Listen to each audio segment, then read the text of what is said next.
ಮಹಿಳೆಯರ ಮೇಲಿನ ಅತ್ಯಾಚಾರ ಮತ್ತು ಅಶ್ಲೀಲ ವಿಡಿಯೋ ಪ್ರಕರಣ ಆರೋಪಿ ಮಾಜಿ ಸಂಸದ ಪ್ರಜ್ವಲ್ ರೇವಣ್ಣ ವಿರುದ್ಧದ ಪ್ರಕರಣವೊಂದರ ವಿಚಾರಣೆಯನ್ನು ಜನಪ್ರತಿನಿಧಿಗಳ ವಿಶೇಷ ನ್ಯಾಯಾಲಯ ಪೂರ್ಣಗೊಳಿಸಿದೆ. ಇಂದು ಪ್ರಕಟವಾಗಬೇಕಿದ್ದ ತೀರ್ಪನ್ನು ಆಗಸ್ಟ್ 1ರಂದು ಹೊರಡಿಸುವುದಾಗಿ ಮುಂದೂಡಿದೆ.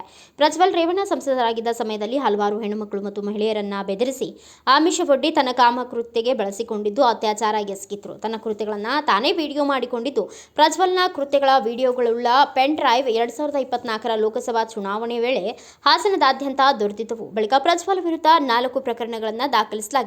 ಈ 4 ಪ್ರಕರಣಗಳ ಪೈಕಿ ಕೆಆರ್ ನಗರದ ಸಂತ್ರಸ್ತೆ ಮೇಲಿನ ಅತ್ಯಾಚಾರ ಮತ್ತು ಅಪಹರಣ ಪ್ರಕರಣದ ವಿಚಾರಣೆಯನ್ನು ನ್ಯಾಯಾಲಯ ನಡೆಸಿದೆ. ಪ್ರಕರಣಕ್ಕೆ ಸಂಬಂಧಿಸಿದಂತೆ 26 ಸಾಕ್ಷಿಗಳ ಹೇಳಿಕೆಗಳು ಹಾಗೂ ಪರ-ವಿರೋಧ ವಾದಗಳನ್ನು ಆಲಿಸಿ ವಿಚಾರಣೆಯನ್ನು ಪೂರ್ಣಗೊಳಿಸಿದ್ದು ಇಂದು ತೀರ್ಪು ನೀಡುವುದಾಗಿ ತಿಳಿಸಿತು. ಆದಾಗ್ಯೂ ಪ್ರಕರಣ ಒದಗಿಸಿರುವ ಗೂಗಲ್ ಮ್ಯಾಪ್ ಮತ್ತು ಎಫ್ಎಸ್ಎಲ್ ವರದಿ ಬಗ್ಗೆ ಸ್ಪಷ್ಟನೆ ಬೇಕೆಂದು ನ್ಯಾಯಮೂರ್ತಿ ಸಂತೋಷ್ ಗಜಾನನ್ ಭಟ್ ಹೇಳಿದ್ದಾರೆ. ಸ್ಪಷ್ಟನೆ ನೀಡುವಂತೆ ತನಿಖಾಧಿಕಾರಿಗಳಿಗೆ ಸೂಚಿಸಿದ್ದಾರೆ. ಹೀಗಾಗಿ ತೀರ್ಪನ್ನು ಆಗಸ್ಟ್ 1ಕ್ಕೆ ಮುಂದೂಡಲಾಗಿದೆ.